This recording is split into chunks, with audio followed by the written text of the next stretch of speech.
want you to put me on game because... And I can do that for sure. Well, I can teach you a few things or two.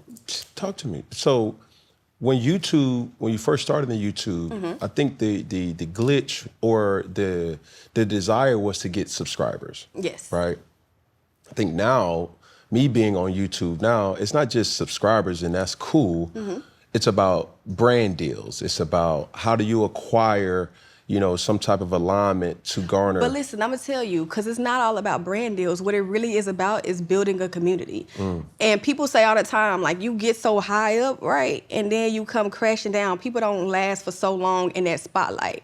And they be like, well, D, how did you do it? Because you've been in the game for so long. And it's like, it seems like you ain't, you know what I'm saying? You still on top, and you still that person that the girlies look to. Hello. So how do you do it? But it's because I build an audience. And like my audience has been with me since I graduated high school, since I was literally 19. I am 29. I turn 30 next year, which is crazy. But like it was connecting with my audience and building that audience. So I have people who actually ride for me, actually support me, no matter what.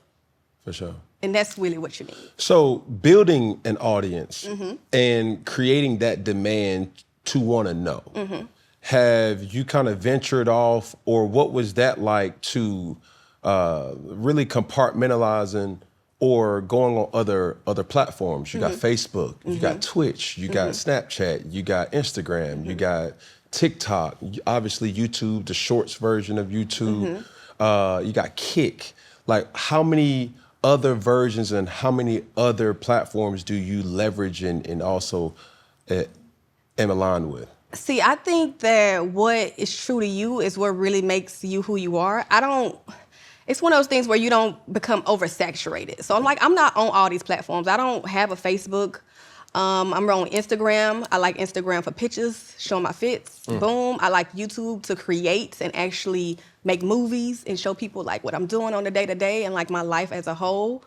Snapchat I love because it's very organic. I can just get on there, set up my camera and talk like, this is what I'm doing for the day, or this is what happened, like really come with me in real time, and that's what I do for Snapchat. So I like having these different platforms to kind of give people something different, something new, because everybody's not on every platform. For sure. I feel like majority of my audience, I have the most followers on Instagram, but I feel like I connect with my people the most on YouTube and Snapchat.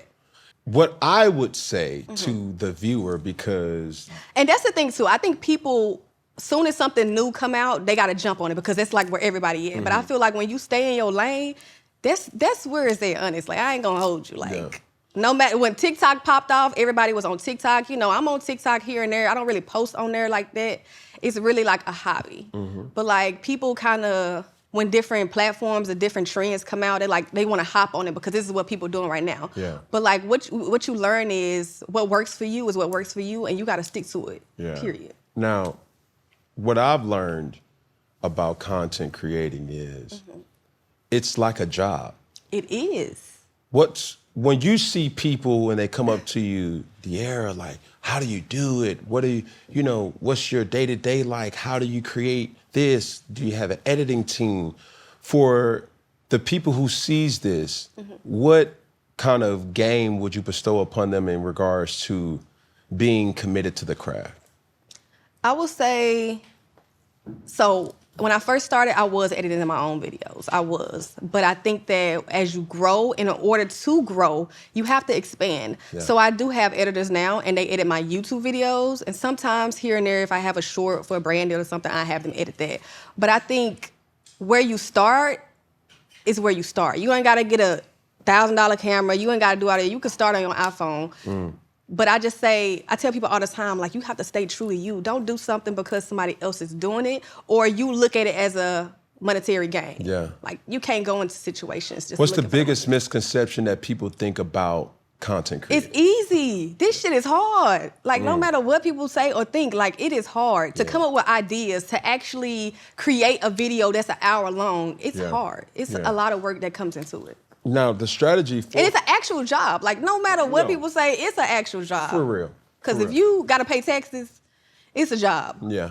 I think, for me, when people ask me about my content, the thing that I'm always intrigued, or that I want to tell them is, like, bro, find your niche. And That's also it. the word, you could be talented, you can have an amazing life, you can have an amazing story, but none of that means anything if you're not consistent. Yes. Everybody's not able to go on a hiatus like yourself. No, And I'm very grateful. But the thing is, when I'm on a hiatus, I'm not on a hiatus You like see what I'm that, saying? really. Yes, Because for sure. I'm still working and still For creating and sure. still doing stuff. But it's creating that demand. I think for a lot of people, because anybody who listens to me, I tell them, bro, I burned the boats, meaning I committed to, content. Yes. That's something that it's Yes. like, yo, like, how do you do this? Obviously, I want to pick your brain with so many different things because you've been popping for a long time. And from where I came from in football, a lot of people want to use other athletes as like, yo, you got Nightcap, hey, you got the Pivot, hey, you got Pat McAfee, hey, you got it is what it is, you got $1 million worth of game. But I'm like, that's not my competition. De'Ara. It's your competition. Mr. You Beast best to believe it. is Mr. Beast for sure. You know for what I'm sure. saying? Kai, like Aiden Ross, these guys, like Call Her Daddy, like all these people that is really in this content space. When I look at what Barstool has done, it's been admirable because these guys and gals are no different than me. They just are consistent to that craft.